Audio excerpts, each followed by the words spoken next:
Baik, bismillah. Assalamualaikum warahmatullahi wabarakatuh. Alhamdulillah wassalatu wassalamu ala asrafil anbiya'i wal mursalin wa ala alihi wa ashabihi wa man tabi'ahum bi ihsanin ila yaumiddin. Amma ba'du. Pertama-tama mari kita panjatkan puji syukur kita kehadirat Allah Subhanahu wa taala yang telah memberikan kita begitu banyak nikmat sehingga dapat mendengarkan sebuah materi ini yang berjudul media pembelajaran berbasis komputer. Oke.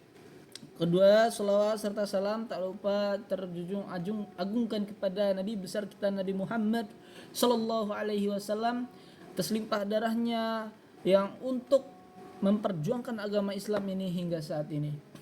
Taib, jazakumullah khair kepada Ustadz kami, Ustadz Teguh Siswanto sebagai dosen daripada matkul media pembelajaran. Dan di sini kami akan mempresentasikan sebuah media pembelajaran berbasis komputer. Kita masuk ke dalam pendahuluan. Jadi daripada perkembangan teknologi informasi dan komunikasi itu yang diantaranya itu banyak inovasi ya, media pembelajaran. Di antaranya adalah media pembelajaran berbasis komputer. Jadi di media pembelajaran berbasis komputer ini menyajikan sebuah keunggulan yang kita tahu ya, yang kita banyak tahu itu diantaranya adalah materi yang format kaya akan inovasi. Di antara teks-teksnya banyak macam-macam, gambar-gambarnya bagus-bagus, audionya itu lucu-lucu atau senang-senang mendengarnya gitu kan. Videonya cakep-cakep, videonya sinematik misal. Yes, dan lain sebagainya. Kemudian ada animasi-animasi dan banyak. Kemudian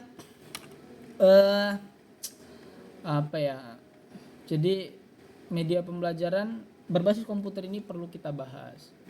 Oke. Masuk ke pembahasan yang pertama, kita masuk ke dalam definisinya. Jadi media pembelajaran berbasis komputer itu adalah suatu program atau aplikasi yang dirancang untuk menyampaikan materi, memfasilitasi interaksi dan mendukung proses belajar mengajar menggunakan komputer. Nah, ini berbeda dari media statis karena interaktivitasnya ya. Media statis, kalau media statis kan ya yang kita tahu yang lain gitu ya. Kalau ini kita menggunakan media berbasis komputer. Nah, dari media pembelajaran konvensional, maka di sini kita adalah sebuah inovasi dari media pembelajaran tersebut. Nah, diantaranya media pembelajaran berbasis komputer ini adalah memicu interaktivitas. Jadi memungkinkan peserta didik berinteraksi aktif dengan materi seperti memberikan masukan, memilih opsi, atau menjawab pertanyaan dengan umpan balik instan. Kemudian media pembelajaran berbasis komputer ini adalah suatu multimedia ya, yang mengintegrasikan teks, gambar, audio, video, dan animasi untuk pengalaman belajar yang lebih kaya dan komprehensif gitu. Jadi kalau misalkan kita belajar pakai komputer, maka pembelajaran kita itu akan lebih luas gitu ya daripada media konvensional. Kalau misalkan pembelajaran konvensional, insya Allah ada baiknya juga, walaupun beda dengan pembelajaran berbasis komputer. Nah, kemudian berbasis komputer ini adalah individualisasi dan adaptabilitas, menyesuaikan kecepatan dan gaya belajar masing-masing peserta didik sehingga memungkinkan mereka maju sesuai ritme sendiri gitu. Jadi kalau misalnya kita materi 1 udah selesai, materi kedua udah selesai, materi ketiga dalam 1 hari gitu. Atau kalau 1 hari materi 1 enggak kelar-kelar, maka ya sudah tetap materi 1 sampai materi 1 ini benar-benar kelar, baru kita bisa lanjut materi 2 gitu. Lanjut ke dalam fungsi dan peran strategis media pembelajaran berbasis komputer. Jadi media pembelajaran berbasis komputer ini bukanlah hanya suatu alat bantu, tapi juga ia adalah komponen strategis yang merevolusi cara belajar dan mengajar. Fungsi utamanya adalah menyampaikan materi secara efektif dalam format multimedia yang dinamis dan interaktif. Kemudian menjembatani informasi kompleks dengan pemahaman peserta didik gitu. Jadi di antara fungsi-fungsinya, peran-perannya yang pertama itu adalah penyampaian informasi ya, yang menyajikan materi kompleks secara visual dan dinamis. Kemudian Yang kedua, peningkatan interaktivitas sehingga mendorong anak-anak itu untuk masuk dalam keterlibatan eksperimen virtual gitu. Jadi kalau misalkan udah ada materinya, anak-anak itu bisa langsung bisa langsung menfeedback gitu, bisa langsung berinteraksi dengan materi tersebut.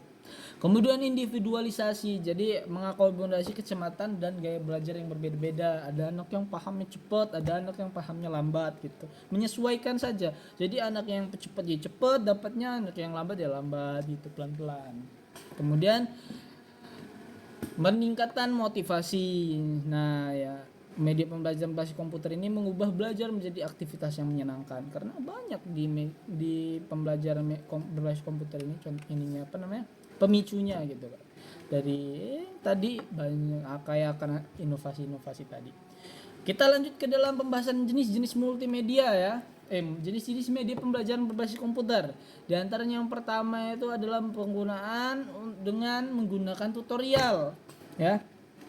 Tutorial memasak, kita lihat di YouTube menggunakan komputer. Tutorial membuat tabel di komputer juga menggunakan Excel.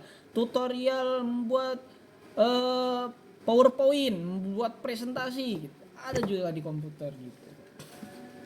Lanjut, yang kedua adalah drill and practice. Jadi di komputer itu dikasih materi, kemudian kita langsung praktek, langsung mempraktekinya ketika menggunakan komputer gitu ya. Kemudian yang ketiga adalah simulasi. Jadi menggunakan komputer ini bisa mensimulasikan materi-materi gitu. Jadi representasi interaktif dari sistem dunia nyata untuk eksperimen tanpa risiko gitu. Karena kan dia simulasi modelnya gitu ya. Kemudian yang keempat, permainan edukasi ya. Jadi walaupun dia permainan, contohnya game, tapi dia melibatkan suatu edukasi dan motivasi untuk pembelajaran. Contohnya game tebak gambar, game asak otak, game ya banyak, teka-teki silang dan macam-macam. Kita bisa tahu dia di Google Play Store aja banyak, di komputer juga banyak. Apalagi di komputer itu ada permainan detektif, ada permainan kata-kata bahasa Inggris, macam-macam. Yang kelima, hypermedia. Jadi integrasi berbagai media dalam struktur nonlinear untuk eksplorasi mandiri gitu. Kemudian yang terakhir adalah web learning ya. Kita tahu banyak banget web learning itu, diantaranya ada Google Scholar, ada juga banyak macam-macam. Kalau misalnya kita lihat tuh blog-blog orang itu banyak yang menjadikan blogger itu banyak menjadikan webnya itu, blognya itu sebagai web learning gitu. Kita lanjut ke dalam pembahasan kelebihan dan kekurangan. Yang pertama kita bahas dulu kelebihannya. Di antaranya yang pertama interaktivitas dan kemudian keterlibatan peserta didik, sehingga suatu pembelajaran itu bisa memfokuskan seorang anak peserta didik tersebut untuk menguasai materi tersebut gitu ya. Kemudian yang kedua, individualisasi pembelajaran, menyesuaikan kecepatan dan gaya belajar setiap peserta didik gitu, menyesuaikan ritmenya masing-masing. Jadi kalau misalnya cepat ya cepat, belajar lambat ya sesuaikan saja gitu. Kalau misalkan anak itu belum paham ya maka dia akan mengulang-ulang materi tersebut sampai dia benar-benar paham. Kemudian lanjut yang ketiga itu fleksibilitas akses. Nah jadi aksesnya itu bisa mudah kita lakukan, bisa di komputer rumah, komputer sekolah, komputer teman, komputer mana-mana.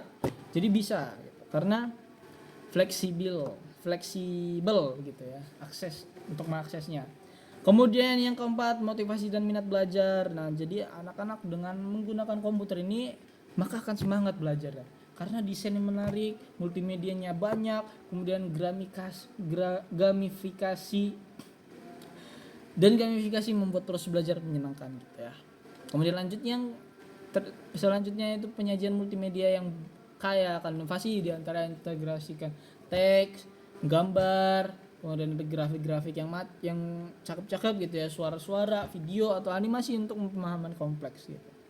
Kemudian yang selanjutnya adalah umpan balik instan. Jadi memberikan feedback langsung untuk koreksi dini dan penguatan pemahaman. Jadi kalau misalkan dia salah dalam suatu pemahaman gitu, langsung bisa dikoreksi gitu dengan umpan balik yang instan. Kita lanjut kekurangannya, diantaranya itu biaya investasi tinggi yang paling kita pahami ya. Jadi biaya komputer ini mahal kalau misalkan mau diintegrasikan di semua sekolah gitu. Jadi pengembangan dan pengadaan ini membutuhkan investasi besar untuk perangkat yang keras dan perangkat lunak-lunak gitu ya. Kemudian selanjutnya ada kesenjangan digital. Jadi walaupun akses komputer itu di mana-mana bisa dipakai, tapi kan aksesnya itu nggak semua bisa. Ada hal-hal yang harus kita untuk dapat mengakses hal tersebut gitu, pembelajaran tersebut gitu. Ada pembelajaran yang terbatas. Kemudian yang ketiga, tergantungan teknologi. Jadi walaupun teknologi itu sebagai pembelajaran ya, tetap aja namanya teknologi komputer itu teknologi. Jadi kalau misalkan lampu itu mati lampu ya sudah tahu, tamat lah, habis mati. Kita nggak bisa dengerinnya kalau mati lampu, kita nggak bisa belajarnya kalau mati lampu. Kemudian kalau di pelosok-pelosok tuh nggak ada listrik, susah, apalagi nggak ada koneksi internet tuh ya susah juga gitu. Jadi ketergantungan kepada teknologi dari media pembelajaran berbasis komputer ini. Kemudian selanjutnya adalah kurangnya interaksi sosial. Jadi kalau misalnya kita belajar ya kayak gini terus, kurang ada diskusi, kurang ada sosialisasi, kurang ada yang namanya itu ngobrol-ngobrol itu kurang, sosialisasinya kurang gitu. Kemudian yang selanjutnya adalah kompetensi pendidik. Jadi seorang pendidik itu harus lebih paham akan media pembelajaran berbasis komputer. Jadi media teknologi itu pendidik itu harus paham sebelum murid-muridnya. Karena kalau misalkan pendidiknya nggak paham, apalagi muridnya kan gitu. Bahkan malah bisa salah langkah gitu kan. Oke, lanjut kepada yang terakhir, itu adalah distraksi. Ini paling sering terjadi ya. Walaupun media pembelajaran berbasis komputer ini di mana-mana bisa dilakukan, tapi kan anak-anak itu seringnya ya namanya anak-anak suka main. Hingga akhirnya ketika menggunakan media pembelajaran berbasis komputer ya bisa terdistraksi gitu. Malah nonton misalnya dari TikTok lah itu banyak ya kan, atau malah main game gitu sehingga melalaikan. Jadi dari tadinya di semangat belajar menggunakan main game, nonton, scroll segala macam, hingga lalai dari belajar itu sendiri. Oke, lanjut kita adalah kesimpulan. Baik, penutup kita selesai dalam pembahasan makalah kali ini. Jadi media pembelajaran berbasis komputer itu adalah inovasi signifikan yang merevolusi proses belajar mengajar di era digital. Jadi di era digital ini kan banyak yang menggunakan media pembelajaran berbasis teknologi ya, teknologi komputer segala macam ya, banyak ya. Kemudian menawarkan interaktivitas ya, sehingga seorang anak itu bisa langsung belajar satset gitu. Jadi dari pembelajaran dia langsung praktek. Nah, kemudian multimedianya juga banyak. Individualisasinya ya, individualisasi seperti interaktivitas tadi ya.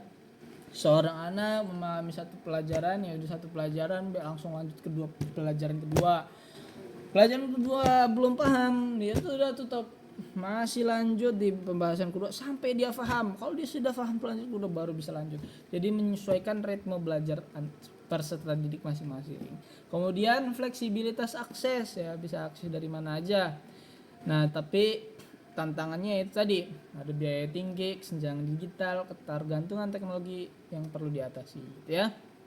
Baik, cukup sekian dari kami. Apabila ada kurang dan lebihnya kami mohon maaf. Kepada Allah kami mohon ampun. Jazakumullah khair ya kepada teman-teman yang sudah mendengarkan dan memahami apa yang saya sampaikan dalam video ini. Wabillahi taufik wal hidayah. Kami ucapkan wassalamualaikum warahmatullahi wabarakatuh.